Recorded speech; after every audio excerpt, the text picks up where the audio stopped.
a return to a favorite topic: work reform. New roles for employees get John really riled up at the beginning of the episode. Then we end up sharing some good our own recruiting hell, hiring interview stories. Enjoy the show.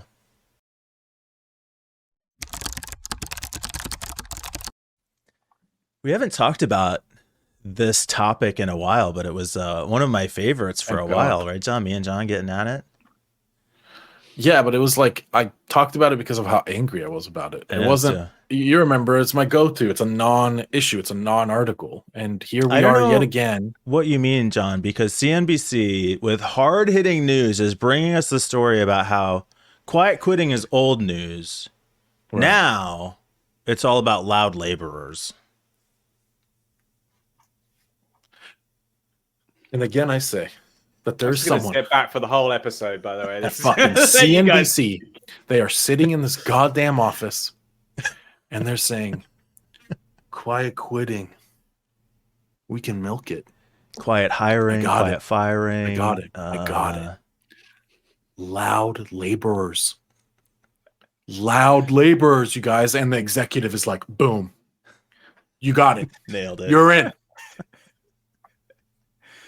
Yeah, it's probably very much like that. It has to be. How else do you write this?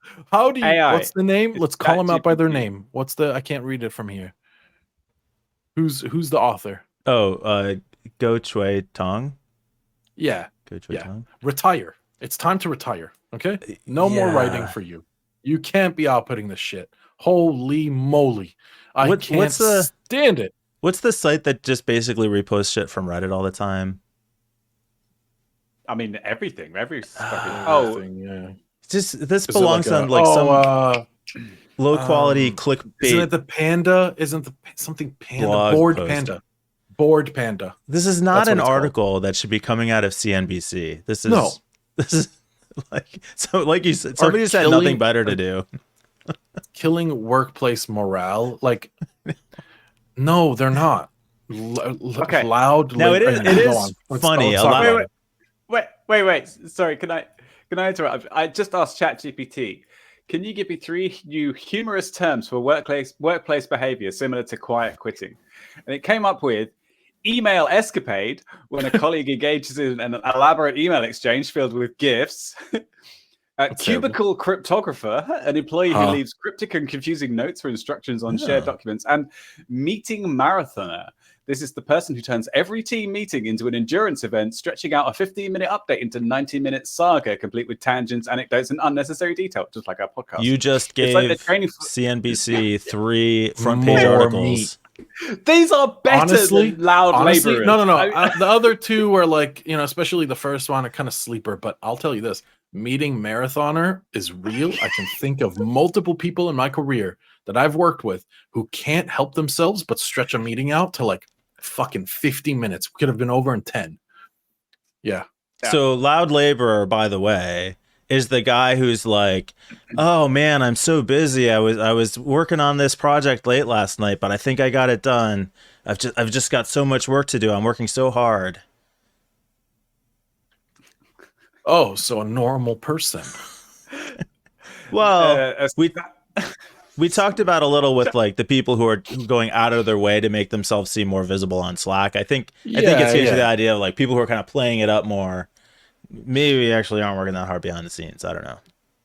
Sure, but you can tell those people because they always drop in a reference to the work, that whatever they're working on, and the tiny amount of progress that they made. And you can double tell them where you get duplicates. Like they mentioned the same slight bit of progress, the next week or in other channels or whatever. So it's like the people who like compete about being terrible, right? Like, oh, I got 2 hours of sleep last night. I may be one of those people, by the way. Both types of people. So, but no, because I can be like, fuck, I'm so terrible. I didn't sleep at all. I slept 4 hours. Then they come in, they hear you say this, their alarm goes off, the radar is pinging, and they're like, I only slept 3 hours. Do you have 2 kids? Do you have 3 dogs? I didn't sleep last night. Okay. Yeah. 4 hours. I wish I could have 4 hours. Those are the types of people. They exist everywhere. This is real. Okay. We've all experienced it to a degree. And it's like, bro, I'm not trying to like fight you to the death over who did the most or least. Like, it's not a contest. And they kind of make it all they're one-uppers. That's the word I was looking for. Definitely. Oh, small interlude just to thank all our subscribers and completely ignore the meme that Mike's put up on the thing. Look at it. Oh, Peter, you love our subscribers? I love our subscribers. I love our subscribers, Peter. Not you. No. I love them more than you. I was saying to someone on the street just now that I love our subscribers. Okay, so on the street. I actually just purchased ad space for $30,000. Anytime you type in podcast into Google that says "I love our subscribers," Damn. John from Not So Critical Update. That's how much. Okay, all right. Well, I think what I'm going to do is I'm going to block. I'm going to add an entry to my block. Oh no, Peter will do it too. Every website except a new custom website that is just about how much I love our subscribers. Peter will do it.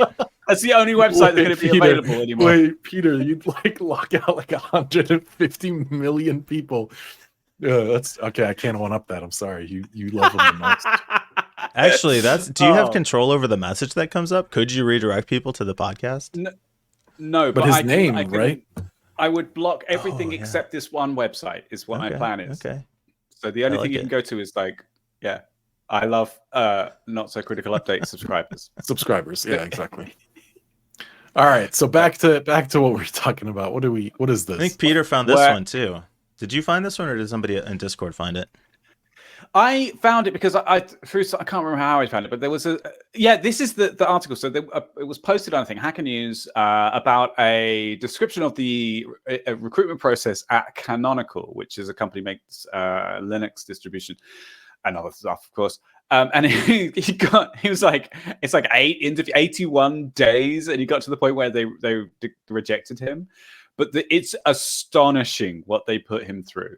But this is known. He had. Ubuntu's creators are known for being the single worst people to interview with. Yeah. Well, this is the thing.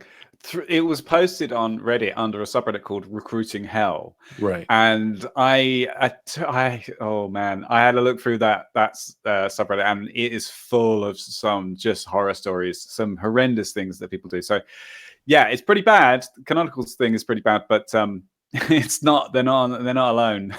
No. Yeah. It's got stuff like they asked him about his high school, and what he was most proud of, and how he was, someplace that was it was working at for a short time, and what his strengths and weaknesses, what he would have thought his supervisors would say if asked about his strengths and weaknesses, and oh my God, just like absolutely bonkers. I didn't read through the whole thing; it was just too much. We said it took 25 days to get an initial response. Then they asked him to do a 20-some question survey, which he did. Then in response to that, he had to take some standardized test. Then he was invited for interviews, automated responses, peer interview, cross-team interview, peer interview 2. Another invitation for an interview. Finally, after 81 days, he got an automated rejection. And he said by that point, he kind of had given up even caring. But if he hadn't been dropped out of the process, he still would have been queued up for 4 or 5 more interviews before getting to the point where there'd actually be an offer. So he wasn't even, after almost 3 months, he still wasn't near the end of the process. It's not even like he was a finalist who didn't get selected. Yeah. Yeah, it's absolutely astonishing. The Recruiting Hell subreddit, though, was an interesting thing to take a look at as well, because some of the struggles that people go through, it kind of made me empathize with the situation in the work market, with the people who are having to go through this at the moment in the work, the hiring industry at the moment.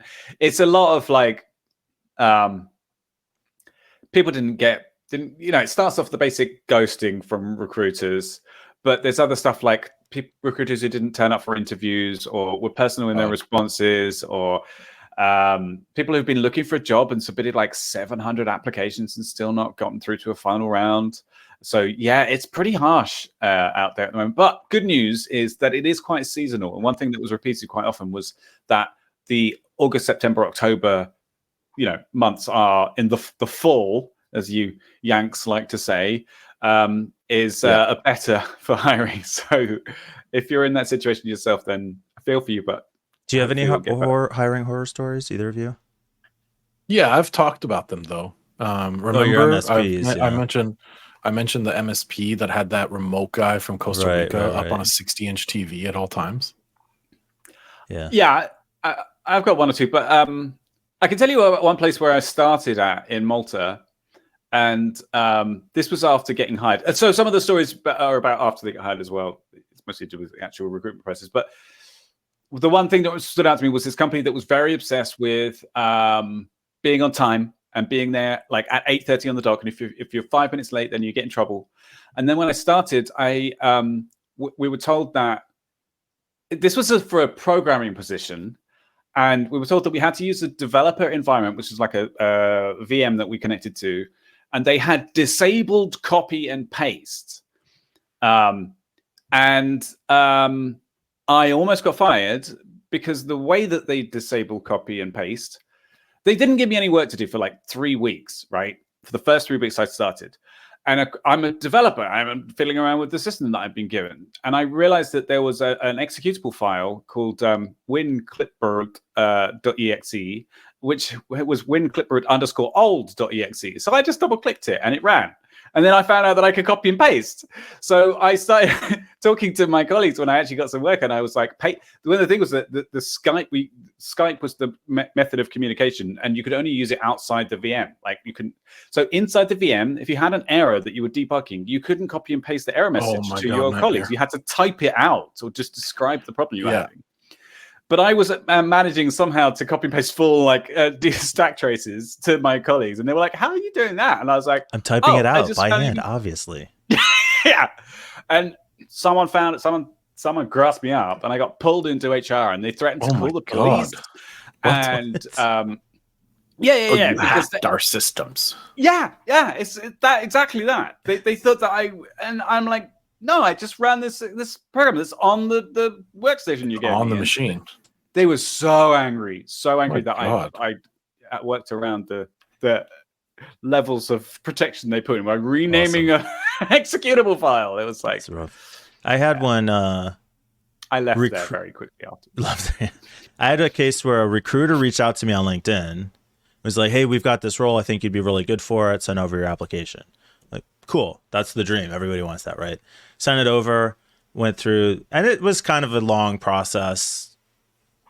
Recruiter screening, hiring manager interview, their manager interview, technical interview, two team interviews, then final interview with the overall person. I was expecting an offer.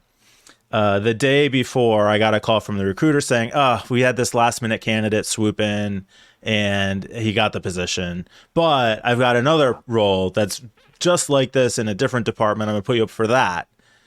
Okay. Hiring manager interview, their interview, team interviews. I didn't have to do the technical interview again because I already did it. Culture fit interview, another interview. Cool, you're the guy. We're gonna get you an offer. The day the offer is supposed to come, we just had a hiring freeze. We're not bringing anybody in. Check with me next year. So this one, I mean, how long did this go on? It was at least 6 months that the whole thing was drawn out. And I was like so excited at the beginning. This is a great company. I'd love to have this.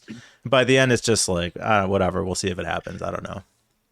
One of the posts I saw on Recruiting Hell was about how it's not really it talks about much about the effect on mental health that it has on people and being constantly rejected or ghosted, like over a period of months. Yeah, actually, it's like severe effects, and yeah, it's very draining. And you get this big. You just reminded me about a couple of other stories, actually, Mike.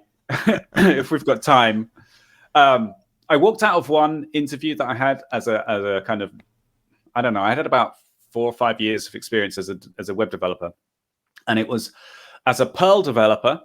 And it was. Were you writing website counters? Almost. I got put into a meeting room on my own. There was somebody who was like, "Oh, hi, yeah, here you go. Can you sit down here? We've got a test for you." And that was pretty much it. And there was a paper test with a pencil. And I was expected to look through these questions and say, what's the expected output of this? Debug this, rewrite this subroutine in a different, with a pencil on a piece of paper. And there was no talking through the answers or anything like that. It was just, yeah. I was say, I don't think I'm going to do very well at this. Bye. My first programming class in college was taught by this old Chinese woman in C++ on paper, just like that. And it was the best programming class I ever had. Ladies and gentlemen, that is how old Mike is. We had compilers. It really forced you to understand control structures and all that. And I would say to this day, my understanding of control structures, people, by the way, you punched in the cards and right. Yeah. They sound logic gates with just a bunch of people around. People move wires from one to the other. Yeah. That was a great. You're supposed to be a 0. I learned so much from that class, though. That was totally. I'm sure. You reminded me of a nightmare interview that I had a few years ago for. I don't remember if it was a security operations role or what it was, but it was something security, and it was a startup. I got referred, and the recruiter was really nice, and everything was going super well. And I get my technical interview date, and I show up always 1 or 2 minutes early, and I start sitting. And I have this rule that after 10 minutes, if no one's shown up, I've mentally written this company off, but I will reach out to the recruiter because I'm not a bridge burner. And I'll say, hey, is this happening? And I did. And she was like, he hasn't showed up. Let me email him. 10 more minutes. And I say, hey, should I leave? What's going on? And she says, oh, he'll be on soon. He thought it was at 10, and he thought it was at 10:30. Okay. Which is such a weird thing to say, because if it was an hour, I could maybe you could maybe convince me he thought it was 11, but it's at 10, right? But you throw an extra 30 in there. Okay, so 10 minutes later, he shows up. He doesn't apologize. Just jump in, huh? Wow. I could barely understand the guy, super heavy accent, and he's like, let's do some coding exercises. Open Notepad and share your screen. And I'm like, what the fuck is going on? So we do them, and I struggle a bit. I'm not a software engineer, but I get through it. And he's basically no, wrong, the most dead, just biggest dickhead. And this was the hiring manager. This is who I would have worked under. Oh, bullet dodged. Yeah, and he's like, we'll reach back out soon. Bye, basically. And obviously I didn't get it, but I should have left after 10 minutes. My God. Yeah. What a waste of time. Yeah. Do you have one more, Peter? I've got one other one, which is I don't have a classic, I think, where the recruiter had hyped up the job to me, and I was quite excited about it. I was a newbie programmer at the time. I had a couple of years experience, and he's like, "Oh yeah, you're perfect for this job. It's really cool, great company, great benefits and everything. We'll get you sent up. We'll get an interview organized for you up in London." And I wasn't living near London at the time, so it was kind of a hassle to get in, and it was early morning, and I was really excited to get there. And I got to the position. It was for a PHP developer, and I got to the thing. I was waiting outside, and everybody was wearing suits, which I was a bit surprised by. And then I got into the interview, and they started asking me questions about my WordPress experience. And I had zero WordPress experience. And they were like, okay, so how would you modify this WordPress extension to do such and such? How would you review this extension? What's your experience with like security vulnerabilities in WordPress? And I was like, hang on. So I just want to make clear that I put this, I was very clear with the recruiter about this. I don't have any experience as a WordPress developer, but I do have experience as a PHP developer. And I think I could pick up blah, blah, blah. And they were like, oh, no. Well, and that was it. That was the end of the interview. And it turns out the recruiter had just lied to them and told me that I had extensive WordPress experience. Nice. And that, Oh my God. I know. I was interviewing for the wrong fucking job. Like, it was just. What a nightmare. That's so embarrassing. It really was. And it was such a pain to get all the way. Oh, man. Wasted effort. Yeah. Recruiting hell is full of stories like that. Yeah. So that's mild. Yeah. Anyway, good luck to anybody who's going through that at the moment. It's tough out there. Genuinely Yeah. hope it's, Share your share your hiring stories in the comments. Love to hear them. Yeah, Or come- name and better yet, shame. Come join us on Discord and tell your stories there. That's where we really get into And it. name and shame. Name and shame.